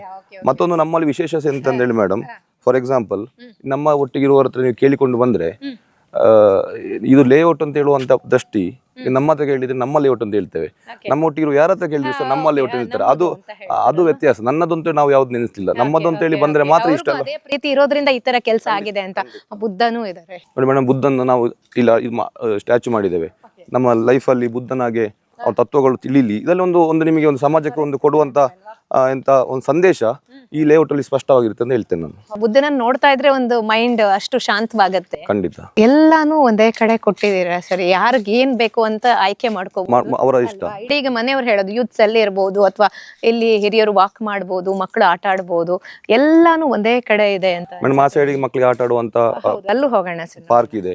ಮನೆಗಳು ಬಂದ ಹಾಗೆ ನಮಗೆ ಒಂದೊಂದಕ್ಕೆ ಒಂದೊಂದ್ ಕಡೆ ಅರ್ಸ್ಕೊಂಡು ಹೋಗ್ಬೇಕಾಗತ್ತೆ. ಇವನ್ ಪೇರೆಂಟ್ಸ್ಗೂ ಕೂಡ ತುಂಬಾ ಎಲ್ಲರೂ ಬಿಸಿ ಇರೋದ್ರಿಂದ ಆಗೋದಿಲ್ಲ. ಹಾಗಿರುವಾಗ ಇಲ್ಲೊಂದು ಟೆನ್ಷನ್ ಇರೋದಿಲ್ಲ, ಮಕ್ಕಳನ್ನ ಬಿಟ್ಟರು ಕೂಡ ಅವ್ರ ಪಾಡಿಗೆ ಮನೇಲಿ ಇದ್ರು ಹೆತ್ತವ್ರು ಇದ್ರು ಕೂಡ ಮಕ್ಕಳು ಎಂಜಾಯ್ ಮಾಡ್ತಾ ಇರ್ತಾರೆ ಅವ್ರ ಟೈಮ್. ಮತ್ತೆ ನಿಮಗೆ ನೋಡಿ ಮೇಡಮ್, ಏಜ್ ಆದ ಪರ್ಸನಲ್ ಗಳಿಗೆ ಯಾರಿದ್ರೆ ಸಂಬಂಧ ಅವ್ರಿಗೆ ನಾವು ಇಲ್ಲಿ ಕೂತ್ಕೊಳ್ಳೋ ವ್ಯವಸ್ಥೆ ಮಾಡಿದ್ದೇವೆ. ಸೊ ಅವರಲ್ಲಿ ಕೂತ್ಕೊಂಡ್ರೆ ಮೊಮ್ಮಕ್ಕಳು ಆಟ ಆಡುವಂತದ್ದು ಇಲ್ಲಿ ನೋಡ್ತಾರೆ. ಸೊ ಇದನ್ನೆಲ್ಲ ಒಂದು ವೆಲ್ ಪ್ಲಾನ್ ಮಾಡಿದ್ದು ನಾವು. ಹೌದೌದು, ಗೊತ್ತಾಗ್ತಾ ಇದೆ. ಯಾಕಂದ್ರೆ ಅದೇನು ಹೇಳದ್ನಲ್ಲ, ಇಡೀ ಮನೆಯವರು ಒಂದೇ ಕಡೆಯಲ್ಲಿ ಸೇರುವಂತದ್ದು, ಅವರವರ ಕೆಲಸಗಳನ್ನ ಮೇಡಮ್ ನೋಡಿ, ಒಂದು ನಮಗೆ ಈ ಎಕ್ಸ್ಪೀರಿಯನ್ಸ್ ಹೇಗೆ ಬರ್ತದೆ ಅಂತ ಹೇಳಿದ್ರೆ, ನೀವು ಒಂದು ಲೇಔಟ್ ಅಲ್ಲಿ ಮಾಡಿ ಆದ ನಂತರ ಅದರಲ್ಲಿ ಬರುವಂತ ಕೆಲವು ಡಿಫಾಲ್ಟ್ ಅಂದ್ರೆ ಡ್ರಾಬ್ಯಾಕ್ಸ್ ನಾವು ನೆಕ್ಸ್ಟ್ ಲೇಔಟ್ ಅದನ್ನು ಸರಿ ಮಾಡ್ತಾ ಹೋಗ್ತೇವೆ. ನಾವು ಲಾಸ್ಟ್ ಲೇಔಟ್ ಅಲ್ಲಿ ನಾವು ಒಂದು ಮಿಸ್ಟೇಕ್ ಮಾಡಿದ್ದೆವು. ಏನಂತ ಹೇಳಿದ್ರೆ, ಈ ಪಾರ್ಕ್ ಕೊಟ್ಟೆವಲ್ಲ, ಪಾರ್ಕಿನ ಪಕ್ಕ ನಾವು ಆಚೆ ಹಿಂದೆ ಮುಂದೆ ಸೈಡ್ ಕೊಟ್ಟಿದ್ದೆವು, ಆ ಪಾರ್ಕ್ ಕಾಣುದಿಲ್ಲ ಇತ್ತು. ಸೊ ಇದರಲ್ಲಿ ನಾವು ಆ ಮಿಸ್ಟೇಕ್ ಮಾಡಲಿಲ್ಲ. ಸೊ ಅದನ್ನ ನಾವು ಗಮನ ಇಟ್ಟುಕೊಂಡು ಒಂದು ವ್ಯವಸ್ಥೆ ರೀತಿಯಲ್ಲಿ ಇದು ಮಾಡಿದ್ದೇವೆ. ಹಾಗೆ ಅಲ್ವಾ, ಒಂದು ಅನುಭವದಿಂದಲೇ ಪಾಠ ಅಂತ ಹೇಳ್ದ ಹಾಗೆ ಮುಂದೆ ಹೋಗಿ. ಹೇಮ ಅವರೇ, ನಮಗೊಂದು ಗಾಡ್ ಗಿಫ್ಟ್ ಅಂತ ಹೇಳ್ಬೋದು. ಯಾಕೆಂತ ಹೇಳಿದ್ರೆ ನೋಡಿ, ನಮ್ಮ ಸೈಟ್ ನಾವು ಸ್ಟಾರ್ಟ್ ಆಗೋ ಮುಂಚೆ ನಮ್ಮ ಹತ್ರ ಒಂದು ಟೀಮ್ ಆಫ್ ವರ್ಕ್ ಇದೆ. ಒಂದು ಟೀಮ್ ಅಲ್ಲಿ ಒಂದು ವರ್ಕ್ ಮಾಡ್ತಾರೆ ನಮ್ಮ ಎಲ್ಲರೂ ಸಹ. ಇಮಿಡಿಯೇಟ್ ಆಗಿ ನಮ್ದು ಒಂದು 2 ವಾರದಲ್ಲಿ ನಮ್ಮ ಸೈಟ್ ಎಲ್ಲ ಸೋಲ್ಡ್ ಔಟ್ ಆಗ್ತದೆ. ನಾವು ದೊಡ್ಡ ಮಾರ್ಜಿನ್ ಇಡುದಿಲ್ಲ. ಹಾಗಂತ ಲಾಭ ಮಾಡುವವರೇ, ಬಟ್ ಹಾಗಂತ ಹೇಳಿ ನಾವು ಆ ಲಾಭದಲ್ಲಿ ಸಹ ನಾವು ಸಾಮಾಜಿಕ ಸೇವೆಯಲ್ಲಿ ನಾವು ತೊಡಗಿಕೊಂಡಿದ್ದೇವೆ, ದೇವರ ಕಾರ್ಯದಲ್ಲಿ. ಯಾಕಂದ್ರೆ ನಾನು ಇದನ್ನ ನಿಮ್ಗೆ ಕೇಳ್ಬೇಕು, ಇದನ್ನೆಲ್ಲ ನೋಡಿದಾಗ ಈಗ ನಮ್ಮ ವೀಕ್ಷಕರಿಗೂ ಅನ್ಸ್ಬೋದು, ಓ ಹೈ ಬಜೆಟ್ ಇರ್ಬಹುದು ಅಂತ. ಒಂದು ಸಾಮಾನ್ಯ ವರ್ಗದವ್ರು ಕೂಡ ಇದನ್ನ ಪರ್ಚೇಸ್ ಮಾಡೋ ಹಾಗಿದ್ಯಾ ಸರ್? ಹೇಗಿದೆ ನೆನ್ಸಿದ್ರು ಮೇಡಮ್? ಈಗ ಒಬ್ರು ಥಿಂಕ್ ಮಾಡಿದ್ರು, ಇದು ಇಷ್ಟು ಶ್ರೀಮಂತರ ಒಳಗಿರೋದು ಇಲ್ಲ, ಇಲ್ಲೆಲ್ಲರೂ ಶ್ರೀಮಂತರ, ಇದು ಒಳಗಿರೋರೆಲ್ಲ ಒಂದೇ. ನಮ್ಗೆ ಶ್ರೀಮಂತರು ಬಡವರು ಅಂತಿಲ್ಲ, ನಾವು ಎಲ್ಲ ಗ್ರಾಹಕರನ್ನು ಒಂದೇ ರೀತಿ ನಾವು ಟ್ರೀಟ್ ಮಾಡ್ತೇವೆ. ಇದ್ರಲ್ಲಿ ನಿಲ್ಲುವವರೆಲ್ಲ ನಿಮಗೆ ಇದು ನೋಡುವಾಗ ಇದು ಶ್ರೀಮಂತರಿಗೆ ಒಂದು ಅದೆಲ್ಲ, ಸಣ್ಣ ಮನೆ ಕಟ್ಲಿ ದೊಡ್ಡ ಮನೆ ಕಟ್ಲಿ, ಇದರ ಒಳಗೆ ಕಮ್ಯುನಿಟಿ ಒಳಗೆ ಇರುವವರೆಲ್ಲ ಎಲ್ಲರೂ ಒಂದೇ ಅಂತ ಹೇಳಿ ನಾವು ಹೇಳಿದ್ದೇವೆ.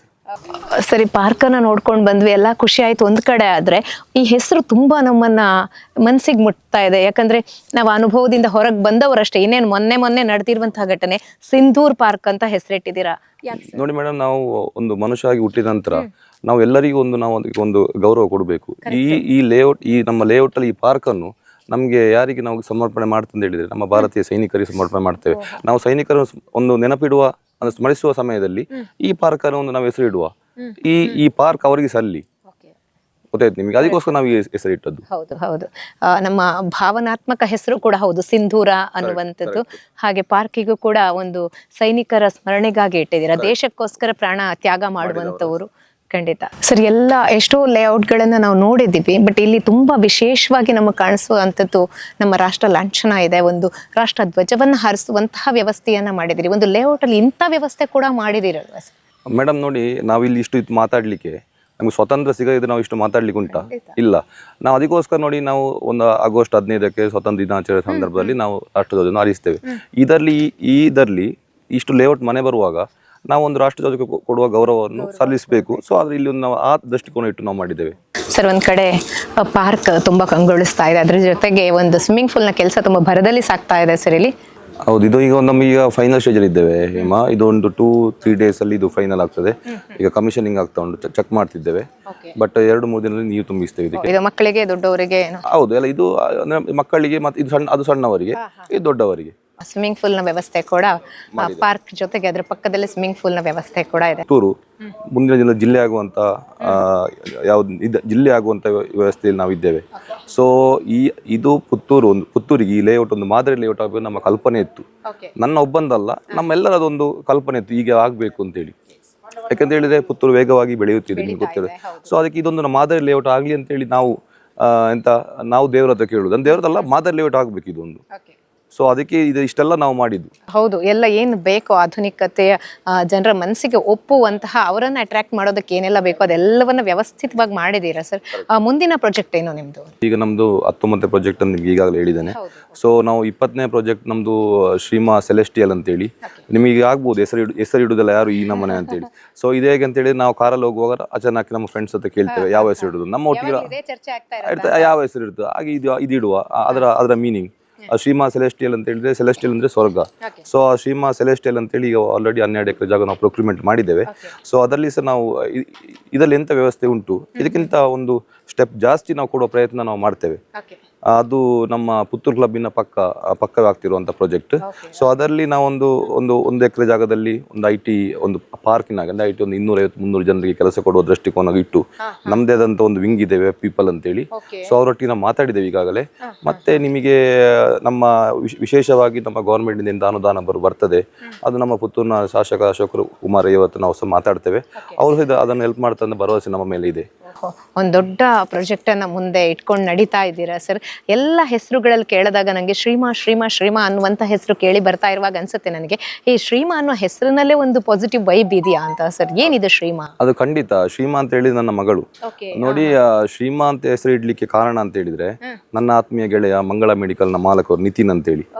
ಸೊ ನಾನು ಅಲ್ಲಿ ಡೈಲಿ ಸಾಧಾರಣ 15-20 ವರ್ಷದ ಪರಿಚಯ ಅವರದು. ನಮ್ಮಲ್ಲಿ ನಿಮಗೆ ಗೊತ್ತಿರಬಹುದು, ಹಿರಿಯರು ನಮ್ಮ ಅಜ್ಜಿಯಂದ್ರ ಹೆಸರು, ನನ್ನ ಅಜ್ಜಿ ಹೆಸರು ಶ್ರೀಮತಿ ಅಂತೇಳಿ. ಹಿರಿಯರ ಹೆಸರನ್ನು ಇಡುವಂತ ಕ್ರಮ ನಮ್ಮಲ್ಲಿ ಬರುತ್ತೆ. ನನ್ನ ಅಜ್ಜಿ ಹೆಸರು ಶ್ರೀಮತಿ ಅಂತ. ಹಾಗೆ ಅವರ ಆ ಫರ್ಮಿನ ಹೆಸರು ಶ್ರೀಮಂಗಳ ಅಂತೇಳಿ. ಹಾಗೆ ಅವ್ರ ಹತ್ರ ಕೇಳುವಾಗ ಎಂತ ಆಗ್ಬೋದು ನಿತಿನ್ ನನ್ನ ಹೆಸರು, ಹಾಗೆ ಶ್ರೀಮಾ ಅಂತ ಇಡು ಅಂತ ಹೇಳಿದ್ರು. ಆ ಶ್ರೀಮಾ ಅಂತ ಹೇಳುವುದಕ್ಕೆ ಅರ್ಥ ನೀವು ಹೇಗೆ ಬೇಕಾ ಥಿಂಕ್ ಮಾಡ್ಬೋದು. ಶ್ರೀ ಮಂಗಳ ಅಂತ ಥಿಂಕ್ ಮಾಡ್ಬೋದು, ಇಲ್ಲ ಶ್ರೀ ಮಾಲಿಂಗೇಶ್ವರ ಅಂತ ಥಿಂಕ್ ಮಾಡ್ಬೋದು, ಶ್ರೀ ಮಹಾಲಕ್ಷ್ಮಿ ಅಂತ ನೆನೆಸ್ಕೊಳ್ಬೋದು. ಬಟ್ ಆ ಹೆಸರು ನಮಗೆ ನಂಬಿಕೆ ಇದೆ. ಆ ನಂತರದಿಂದ ಆ ಹೆಸರಲ್ಲೇ ನಾವು ಒಂದೊಂದು ಹೆಸರನ್ನು ಫಾಲೋ ಮಾಡಿಕೊಂಡು ಬಂದವರು. ಹಾಗೆ ಈ ಲೇಔಟ್ನ ಕೊನೆಯ ಭಾಗಕ್ಕೆ, ತುದಿ ಭಾಗಕ್ಕೆ ಬಂದಾಗ ನಮಗೆ ದೈವಸ್ಥಾನ ಕೂಡ ತುಂಬಾ ವಿಶೇಷವಾಗಿ ಗೋಚರಿಸುತ್ತೆ. ಯಾಕಂದ್ರೆ ಲೇಔಟ್ ಅಲ್ಲಿ ಇಂಥದ್ದು ಸಿಗೋದು ಕೂಡ ತುಂಬಾ ಕಡಿಮೆ ಅಂತ. ಇಲ್ಲಿ ಇದು ಕೂಡ ಒಂದು ತುಂಬಾ ವಿಶೇಷ ಅಂತ ಕೇಳ್ಪಟ್ಟೆ. ಏನ್ ಸರ್ ಇದು? ನೋಡಿ ಮೇಡಮ್, ಈಗ ಫಾರ್ ಎಕ್ಸಾಂಪಲ್ ನೀವು ಜಾಗ ಬೈ ಮಾಡುವಾಗ, ಕೆಲವರಿಗೆ ನಾವು ಜಾಗ ತಗೊಳ್ಳುವಾಗ ಅಲ್ಪ ನಾಗ ಉಂಟಂತೆ, ಭೂತ ಉಂಟಂತ ಹೇಳಿ ಆಚಿಂದ ಹೋಗ್ತಾರೆ. ಬಟ್ ನಾವು ಹಾಗೆ ಅಲ್ಲ. ಮೊದಲು ನಾವು ಈ ದೊಡ್ಡ ಜಾಗ ಬೈ ಮಾಡುವಾಗ, ಸೊ ನಾವು ಹಾಗೆ ಅಲ್ಲ. ನಾವು ತಗೊಳ್ಳುವಾಗ ನಮಗೆ ಅದು ಮಾಹಿತಿ ಇತ್ತು. ಅದ ಮೊದಲು ಪ್ರಶ್ನಾ ಮಾರ್ಗವಾಗಿ ನಾವು ಚಿಂತನೆ ಮಾಡಿದೆವು. ಆಗ ನಮಗೆ ದೈವಜ್ಞರು ಹೇಳಿದ್ದೆ ಅಂತ ಹೇಳಿದ್ರೆ, ಅದರಲ್ಲಿ ಸಾನ್ನಿಧ್ಯ ನಾಶ ಆಗಿದೆ, ಅದನ್ನು ಮೊದಲು ಅದರ ಕಾರ್ಯವನ್ನು ನೀವು ಕೈಗೊಳ್ಳಿ ಅಂತೇಳಿ. ಹಾಗೆ ಮತ್ತೆ ನಮ್ಮ ಕೆಮ್ಮುಂಜೆ ಲಕ್ಷ್ಮೀ ತಂತ್ರಿ ಅವರ ಮಾರ್ಗದರ್ಶನದಲ್ಲಿ ಕಳೆದ 23 ಡಿಸೆಂಬರ್ಗೆ ಇದನ್ನು ಪುನರ್ ಪ್ರತಿಷ್ಠೆ ಮಾಡಿಸಿ ಎಲ್ಲ ಊರಿನವರು ಸೇರಿಸಿಕೊಂಡು ಈ ಟ್ರಸ್ಟ್ ಮಾಡಿದ್ದೇವೆ, ನಾಗರಕ್ಷ ಪ್ರತಿಷ್ಠಾನ ಅಂತೇಳಿ. ಅದರ ಅಧ್ಯಕ್ಷರು ನಮ್ಮ ಡಾಕ್ಟರ್ ರಾಮ್ ಮೋಹನ್ ಅಂತೇಳಿ, ಮತ್ತೆ ನಮ್ಮ ಆತ್ಮೀಯ ಸ್ನೇಹಿತ ಪ್ರಸನ್ನ ಕುಮಾರ್. ಇದರಲ್ಲಿ ಮೇಡಮ್ ನೋಡಿ, ರಕ್ತೇಶ್ವರಿ, ನಾಗ ರಕ್ತೇಶ್ವರಿ, ಪಂಜುರ್ಲಿ, ಕುಪ್ಪೆ ಪಂಜುರ್ಲಿ, ವರ್ಣಾರ ಪಂಜುರ್ಲಿ, ಮತ್ತೆ ಗುಳಿಗ, ಇದು ಐದು ಭೂತವನ್ನು ಸಹ, ಇಲ್ಲಿ 5 ಭೂತ ಇದೆ, ಕಲ್ಲುಟ್ಟಿ ಇದೆ. ಇದು ಬಾರಿ ಒಂದು ಕಾರಣಿಕದ ದೈವಗಳು ಹೌದು. ಮತ್ತೆ ಇಲ್ಲಿ ಊರಿಗೆ ಇದರ ಮುಂಚೆ ತುಂಬಾ ಸಮಸ್ಯೆಗಳು ಎದುರಾದೆವು. ಸೊ ಅದೇ ದೇವರು ನಮಗೆ ಇಲ್ಲಿ ನಮ್ಮ ಕೈಯಿಂದ ಒಂದು ಮಾಡುವಂತ ಭಾಗ್ಯ ನಮಗೆ ಸಿಕ್ಕಿದ್ದು ಬಾರಿ ಖುಷಿ ಇದೆ. ನಾವು ಹಾಗೆ ಅಂತೇಳಿ ಎಲ್ಲ ಊರಿನವ್ರನ್ನು ಸೇರಿಸಿಕೊಂಡು ಟ್ರಸ್ಟ್ ಮಾಡಿಕೊಂಡು ಮಾಡುವಂಥದ್ದು ನಮಗೆ ಅತ್ಯಂತ ಸಂತೋಷ ವಿಷಯ. ಹೌದು, ಯಾಕಂದ್ರೆ ಅದು ಋಣಾನುಬಂಧ ಅಂತಾನೂ ಕೂಡ ಹೇಳೋದಕ್ಕೆ ಸಾಧ್ಯ ಅಂತ. ಯಾಕಂದ್ರೆ ಎಲ್ಲರ ಕೈಯಲ್ಲೂ ಕೂಡ ಆ ಸೇವೆ ದೇವರು ಪಡ್ಕೊಳ್ಳೋದಕ್ಕೆ ಸಾಧ್ಯ ಇಲ್ವೋ ಏನೋ, ಅದು ನಿಮ್ಮ ಯೋಗ ಭಾಗ್ಯವೋ ಏನೋ ಗೊತ್ತಿಲ್ಲ. ಖಂಡಿತ ಮೇಡಮ್. ನಾವು ಅದೇ ಹೇಳಿದಲ್ಲ, ನಮಗೆ ಇದರಲ್ಲಿ ಯಾವುದೇ ಹೆಸರುಗಳು ಬೇಡ, ನಾವು ಪ್ರಚಾರ ಪ್ರಿಯರೂ ಅಲ್ಲ. ನಮಗೆ ನಾವು ಮಾಡುವ ಕಾರ್ಯದಲ್ಲಿ, ದೇವತಾ ಕಾರ್ಯದಲ್ಲಿ ನಮಗೆ ಧನ್ಯತಾ ಭಾವ ಉಂಟು. ಇದು ಊರಿಗೆ ಸಂಬಂಧಪಟ್ಟದ್ದು. ಇದು ಊರಿಗೆ ಸಂಬಂಧಪಟ್ಟದ್ದು. ಇಡೀ ಊರಿಗೆ ಸಂಬಂಧಪಟ್ಟದ್ದು. ಇದರಲ್ಲಿ ಮೊದಲು ತುಂಬಾ ಜನ ಇಲ್ಲಿ ಕಷ್ಟ ಅನುಭವಿಸಿದ್ದಾರೆ. ಇದನ್ನು ಯಾರು ಮಾಡಲಿಲ್ಲ. ಒಂದು ಕಾಡಿತ್ತು, ಇದು ಜಾಗ ಎದುರು ಭಾಗದಲ್ಲಿ ನಿಮ್ಗೆ ಒಳಗೆ ಬರಲಿಕ್ಕೆ ಆಗುದಿಲ್ಲ ಇತ್ತು. ಬಟ್ ನಾವು ಅದನ್ನೆಲ್ಲ ಚಿಂತನೆ ಮುಖಾಂತರ, ಪ್ರಶ್ನಾಯಂತ್ರ ಮುಖಾಂತರ ಅದಕ್ಕೆ ಬೇಕಾದಂಥ ವ್ಯವಸ್ಥೆಯನ್ನು ಮಾಡಿ ನೋಡಿ. ಯಾವುದು ಖುಷಿ ಇದ್ರೆ ನಾವು ಖುಷಿ ಇರ್ತೇವೆ. ನಾವು ಕೊಡುವಂಥ ಸೈಟ್, ನೀವು ಹೇಳಿದಾಗೆ ಮದುವೆ ಮಾಡಿ ನೋಡು ಮನೆ ಕಟ್ಟಿ ನೋಡಿ ಹೇಳಿದಾಗ ಗಾದೆ ಇದೆಯಲ್ಲ, ಸೊ ನೋಡಿ ಇಲ್ಲಿ ಮನೆ ನಮಗೆ ಸೈಟ್ ಸೇಲ್ ಆಗ್ತದೆ, ಅದು ವಿಷಯ ಬೇರೆ. ಆದ್ರೆ ಇಲ್ಲಿ ಮನೆ ಕಟ್ಟಿ ಕೂತ ನಂತರ ಅವರು ಕಷ್ಟ ಅನುಭವಿಸಬಾರ್ದು. ಅದು ಕಷ್ಟ ಅನುಭವಿಸಿದ್ರೆ ನಮಗೆ ಸಹ ಅದಕ್ಕೆ ಅದು ಸರಿ ಕಾಣುದು, ಕಣ್ಣೀರು ಶಾಪ ಆಗ್ತದೆ. ಸೊ ಅದಕ್ಕೋಸ್ಕರ ಯಾರು ನಮ್ಮಲ್ಲಿ ಸೈಟ್ ತಗೊಂಡಿದ್ದಾರೆ, ನಮ್ಮ ಕೈಯಿಂದ ಏನಾದ್ರೂ ಈಗ ನೋಡಿ ತಪ್ಪುಗಳು ಸರಿ ಆಗ್ತದೆ, ನಮ್ಮ ಕೈಯಿಂದ ಗೊತ್ತಿದ್ದು ತಪ್ಪಾಗಬಾರ್ದು. ಸೊ ಅದಕ್ಕೋಸ್ಕರ ನಾವು ಈ ಕಾರ್ಯವನ್ನು ನಾವು ಆದಷ್ಟು ಬೇಗ ಮಾಡಿ, ಕಳೆದ ವರ್ಷ ಅವ್ರು ಹೇಳಿದ್ರು 23 ಡಿಸೆಂಬರ್ ಒಳಗೆ ನೀವು ನೇಮ ಮಾಡಬೇಕು. ನಾವು ಅದರ ಪ್ರಕಾರ ನಾಳೆ ದಿನ ಮಂಗಳವಾರ ದಿವಸ ನಾವು ಇದಕ್ಕೆ ನೇಮೋತ್ಸವ ಮಾಡ್ಲಿಕ್ಕಿದ್ದೇವೆ. 23ನೇ ತಾರೀಕು ನೇಮೋತ್ಸವ ನಡೀತಾ ಇದೆ. ಓಕೆ, ನಮ್ಮ ತುಳುನಾಡಿನಲ್ಲಿ ಒಂದು ನಂಬಿಕೆ ಹೇಗೆ ಅಂತಂದ್ರೆ, ದೈವಗಳನ್ನ ನಾವು ನಂಬಿದ್ರೆ ಅದು ಯಾವ ಕಾರಣಕ್ಕೂ ನಮ್ಮ ಕೈ ಬಿಡೋದಿಲ್ಲ. ಅದು ಖಂಡಿತ ಮೇಡಮ್, ನನಗೆ ಅನುಭವ ಆಗಿದೆ. ಅದು ನಾನು ಹೇಳುದು ನನಗೆ ಅನುಭವ ಆಗಿದೆ. ಬಟ್ ಅದಕ್ಕೆ ನಾನು ನಮ್ಮೊಂದು ಗ್ರೂಪ್ ಮಾಡಿದ್ದೇವೆ. ಈ ಹೊರೆ ಕಾಣಿಕೆ ಅಂತೇಳಿ ನಾವು 22 ತಾರೀಕಿಗೆ 4 ಗಂಟೆಗೆ ಸರಿಯಾಗಿ ಪುತ್ತೂರು ಶ್ರೀ ಮಹಾಲಿಂಗೇಶ್ವರ ದೇವಸ್ಥಾನದಿಂದ ಹೊರೆ ಕಾಣಿಕೆ ಬರ್ತದೆ ನೋಡಿ. ಅದರಲ್ಲಿ ನಾನೊಬ್ಬ ಮಾಡಿದ್ರೆ ಅದರ ಫಲ ನನಗೆ ಮಾತ್ರ ಸಿಗ್ತದೆ. ನಾನು ಎಲ್ಲರ ಮನವಿ ಮಾಡೋದು ಎಂತ ಹೇಳಿದ್ರೆ, ನಿಮ್ಮ ಕೈಲಾಗುವಷ್ಟು ಒಂದು ತೆಂಗಿನಕಾಯಿಯ ತಂದ್ರೆ ಇದು ಇಡೀ ಊರವರು ಸೇರಿಸಿ ಮಾಡಿಸಿದ್ರೆ ಅದಕ್ಕೆ ಬರುವಂತ ಆ ಸಾನ್ನಿಧ್ಯ ಇನ್ನಷ್ಟು ವೃದ್ಧಿ ಆಗ್ತದೆ. ನಮ್ಮ ಮನೆಯು ವೃದ್ಧಿ ಆಗ್ತದೆ, ನಿಮ್ಮ ಮನೆಯು ವೃದ್ಧಿ ಆಗ್ತದೆ, ಊರಿನವ್ರದ್ದೇ ಎಲ್ಲರಿಗೂ ಸಿಗ್ತದೆ ಅಂತೇಳಿ ನನ್ನ ಆಶಯ. ಸರ್, ಇನ್ನೊಂದು ಪ್ರಶ್ನೆನ ನಾನು ನಿಮ್ಮ ಹತ್ರ ಕೇಳಲೇಬೇಕು. ಯಾಕಂದ್ರೆ ನಿಮ್ಮ ಒಂದು ಉದ್ಯಮ ರಂಗದಲ್ಲಿ ದೊಡ್ಡ ಹೆಸರನ್ನ ಮಾಡ್ತಾ ಇದ್ದೀರಾ, ಮುಂದೆ ಹೋಗ್ತಾ ಇದ್ದೀರಾ. ಈ ನಡುವೆ ಉಜ್ವಲ್ ಪ್ರಭು ಅವರು ರಾಜಕೀಯ ರಂಗಕ್ಕೆ ಪ್ರವೇಶ ಮಾಡ್ತಾರೆ ಅನ್ನುವಂತಹ ಮಾತುಗಳು ಕೇಳಿ ಬರ್ತಾ ಇದೆ. ಇದು ಎಷ್ಟರ ಮಟ್ಟಿಗೆ ಸತ್ಯ ಸರ್? ಮೇಡಮ್ ನೋಡಿ, ನಿನ್ನೆ ಸ್ವಲ್ಪ ನನ್ನ ಆತ್ಮೀಯ ಗೆಳೆಯ ವಿಖ್ಯಾತ್ ಅಂತ ಹೇಳುವವರು ಕೇಳಿದ್ರು. ನಾನು ಅವರಿಗೆ ಹೇಳಿದ್ದು ಇಷ್ಟೇ, ನೋಡಿ ನಮಗೆ ಅದರಲ್ಲಿ ಇಂಟ್ರೆಸ್ಟ್ ಇಲ್ಲ. ಒಂದು, ನಾವು ಮತ್ತೊಬ್ಬರನ್ನು ನಾಯಕನನ್ನಾಗಿ ಮಾಡುವ ಗುಣ ನಮ್ಮಲ್ಲಿ ಇದೆ, ಇದು ಸ್ಪಷ್ಟ. ಯಾಕಂತ ಹೇಳಿದ್ರೆ ನಮ್ಮೊಟ್ಟಿಗೆ ಸ್ವಾರ್ಥ ಇಲ್ಲ. ನಮ್ಮೊಟ್ಟಿಗೆ ಯಾರಿಗೆ ನಾನು ಹೊಸ ಒಂದು ಫೀಲ್ಡ್ ಬಿಟ್ಟು ಕಷ್ಟ ಇಲ್ಲಿ ಬರ್ತಾರೆ, ನಾವು ಸಹ ಕಷ್ಟಪಟ್ಟು ಬಂದವರು. ಈಗ ಉದ್ಯೋಗ ಬರ್ತಾರೆ, ನಾವು ಅವರಿಗೆ ಮಾರ್ಗದರ್ಶನ ಕೊಡ್ತೇವೆ. ಈ ರಿಯಲ್ ಎಸ್ಟೇಟ್ ಅಂತ ಹೇಳುವಂತ ದೊಡ್ಡ ರಾಜಕೀಯ, ಅದರಲ್ಲಿ ನಾವು ಪುನಃ ರಾಜಕೀಯ ನಮ್ಗೆ ಆಸಕ್ತಿ ಬೇಕಲ್ಲ, ಆಸಕ್ತಿ ಬೇಕು. ಈಗ ನಮ್ಮೊಟ್ಟಿಗೆ ಇರುವವರು ಎಲ್ಲರೂ ಇದ್ದಾರೆ, ಹಿಂದೂಗಳಿದ್ದಾರೆ, ಮುಸ್ಲಿಮ್ಸ್ ಇದ್ದಾರೆ, ಕ್ರಿಶ್ಚಿಯನ್ಸ್ ಇದ್ದಾರೆ. ನಾವೆಲ್ಲರನ್ನು ಪ್ರೀತಿಸ್ತೇವೆ. ನಾವು ಇದು ರಾಜಕೀಯ ಉದ್ದೇಶ ನಮಗೆ ಖಂಡಿತವಾಗಿಲ್ಲ ಇಲ್ಲ ಅಂತ ಹೇಳ್ತೀವಿ. 100% ಇಲ್ಲ ಅಂತ ಮೇ ಬಿ ಬರಬಹುದಾ? ನೋಡಿ ಮೇಡಮ್, ನೋಡಿ ನಾವು ಯಾವುದೇ ಅವಕಾಶವನ್ನು ಇವತ್ತಿನ ತನಕ ಈ ನಮ್ಮ ಜಾಗವನ್ನು ನಾವು ಇದು ಎಂತ ಕೇಳಿಕೊಂಡು ಹೋದವರಲ್ಲ. ನಮ್ಗೆ ಯಾವುದು ಬಂದಿದೆ ಅದನ್ನು ನಾವು ಸ್ವೀಕಾರ ಮಾಡಿದ್ದೇವೆ, ನೋಡ್ಕೊಂಡಿದ್ದೇವೆ. ಬಟ್ ರಾಜಕೀಯಲ್ಲಂತೂ ಖಂಡಿತ ನಮ್ಗೆ ಆಸಕ್ತಿ ಇಲ್ಲ, ಇಂಟ್ರೆಸ್ಟು ಇಲ್ಲ. ಮೇ ಬಿ ಜನರ ಮಾತುಗಳಿಗೆ ಅಸ್ತು ದೇವತೆಗಳು ಅಸ್ತು ಅನ್ಬಹುದೇನೋ ಅಂತ. ಅದು ಎಂತ ಗೊತ್ತುಂಟಮ್ಮ, ನಮಗೆ ಅದರಲ್ಲಿ ಆ ವಿಷಯದಲ್ಲಿ ಇಂಟ್ರೆಸ್ಟ್ ಇರಬೇಕು. ನೋಡಿ, ನಮಗೆ ಆಸಕ್ತಿ ಇದ್ರೆ ಮಾತ್ರ. ಅಲ್ಲ, ಸದ್ಯಕ್ಕಲ್ಲ, ನಮ್ಗೆ ಇಲ್ಲವೇ ಇಲ್ಲ. ಗೊತ್ತಾಯ್ತು ನಿಮಗೆ? ಅದರ 2 ಮಾತೆಗಳು ಬೇಡ. ಯಾಕಂದ್ರೆ ನಾವು ಇದರಲ್ಲೇ ಬಿಸಿ ಇರ್ತೇವೆ. ನಮ್ಮ ಈಗ ಮಾಡೋ ಪ್ರಾಜೆಕ್ಟ್ಗಳು ಒಂದು 5 ವರ್ಷಕ್ಕೆ ನಾವು ರೂಪುರೇಖೆ ಹಾಕಿಕೊಂಡಿದ್ದೇವೆ. ನಮ್ಗೆ ಈಗೀಗ ಆಗ್ಬೇಕು ಅಂತ ಹೇಳಿ. ಅದು ಆಗ್ತದೆ ಅಂತ ಗೊತ್ತಿಲ್ಲ. ನಮ್ಮ ಡ್ರೀಮ್ ಅನ್ನು ನಾವು ಹೇಳಿಕೊಳ್ಳುವುದಿಲ್ಲ. ಬಟ್ ಆ ಸಂದರ್ಭ ಬರುವಾಗ ನಮಗೆ ಅದು ಟೈಮ್ ಇರುವುದಿಲ್ಲ. ನೋಡಿ, ರಾಜಕೀಯಕ್ಕೆ ಹೋದ್ರೆ ಉದ್ದೇಶ ಎಂತದ್ದು? ಉದ್ದೇಶ ಅಂತ ಸಾಮಾಜಿಕ ಸೇವೆ ಮಾಡೋದು. ಅದನ್ನು ನಾವು ಈಗ ಮಾಡ್ತಾ ಇದ್ದೇವೆ. ನಮಗೆ ಸಮಾಜ ಸೇವೆ ಮಾಡೋದಕ್ಕೆ ರಾಜಕೀಯವೇ ಬೇಕು ಅಂತ ಇಲ್ಲ ಅಂತ ಹೇಳ್ತಾರೆ. ಇಲ್ಲ, 100% ನಾವು ನಮ್ಮಲ್ಲಿ ನೋಡಿ, ನಾವು ಈಗ ಎಷ್ಟೋ ಸತಿ ಬೆಂಗಳೂರಿಗೆ ಹೋಗುವಾಗ ಎಷ್ಟೋ ಜನ ನಮ್ಮ ಕಾರ್ನ ಎದುರು ಆಕ್ಸಿಡೆಂಟ್ ಆದದುಂಟು. ಅವರನ್ನು ನಾವು ಹಾಸ್ಪಿಟಲ್ ಕರ್ಕೊಂಡು ಹೋಗಿದ್ದೇವೆ. ನಾವು ಎಲ್ಲಿ ಸಹ ನಾವು ಯಾರ ಹತ್ರ ಹೇಳಿಕೊಳ್ಳೋರಲ್ಲ. ಬಟ್ ಅದ್ರಲ್ಲಿ ಇಂಟ್ರೆಸ್ಟ್ ಆ ಫೀಲ್ಡ್ ಅಲ್ಲ ನಮ್ದು. ನಾವು ಇಂಜಿನಿಯರಿಂಗ್ ಕಲಿತು ನಾವು ರಾಜಕೀಯಕ್ಕೆ ಬರುವುದಲ್ಲ. ಬಟ್ ಡಾಕ್ಟರ್ ಕಲಿತು ರಾಜಕೀಯ ಬರ್ತಾರೆ. ಬಟ್ ನನ್ನ ವೈಯಕ್ತಿಕ ಅನುಭವ ಹೇಳಿದ್ದು, ನಮಗೆ ಈ ರಾಜಕೀಯ ಇಂಟ್ರೆಸ್ಟ್ ಇಲ್ಲ. ಇಂಟ್ರೆಸ್ಟ್ ಇದ್ರೆ ಮಾತ್ರ ನೀವು ಅದ್ರಲ್ಲಿ ಮುಂದೆ ಹೋಗಬೇಕು. ನಮಗೆ ವ್ಯವಹಾರ ಕ್ಷೇತ್ರ ಇಂಟ್ರೆಸ್ಟ್ ಇದೆ, ನಾವು ಅದರಲ್ಲಿ ಮುಂದೆ ಹೋಗ್ತೇವೆ. ಭೂಮಿ ಕೈ ಹಿಡಿದಿದೆ ಅಂತ ಖಂಡಿತ 100% ಓಕೆ ಸರ್, ದೊಡ್ಡ ಕನಸನ್ನ ಇಟ್ಕೊಂಡು ತುಂಬಾ ಯಶಸ್ವಿಯಾಗಿ ಅತಿ ವೇಗದಲ್ಲಿ ಮುಂದೆ ಹೋಗ್ತಾ ಇದ್ದೀರಾ. ನಿಮ್ಮ ಭವಿಷ್ಯ ಉಜ್ವಲವಾಗಲಿ ಸರ್. ನಿಮ್ಮಿಂದ ಮತ್ತಷ್ಟು ಪ್ರಾಜೆಕ್ಟ್ಗಳು ಜನರಿಗೆ ಸುಲಭದಲ್ಲಿ ಸಿಗೋ ಹಾಗಾಗ್ಲಿ, ಸಮಾಜಮುಖಿ ಕಾರ್ಯಗಳು ಕೂಡ ಇನ್ನಷ್ಟು ಮೇಲ್ಮಟ್ಟದಲ್ಲಿ ನಿಮ್ಮಿಂದ ನಡೀಲಿ ಅಂತ ನಾವು ಸುದ್ದಿ ಕಡೆಯಿಂದ ಆಶಿಸ್ತೀವಿ. ಇದಾಗಿತ್ತು ಈ ಹೊತ್ತಿನ ವಿಶೇಷ. ಕ್ಯಾಮ್ರಾ ಪರ್ಸನ್ ಸುಧಾಕರ್ ಪಡೀಲ್ ಹಾಗೂ ಕಾರ್ತಿಕ್ ಜೊತೆ ಹೇಮಾ ಜಯರಾಮ್, ಸುದ್ದಿ ನ್ಯೂಸ್, ಪುತ್ತೂರು.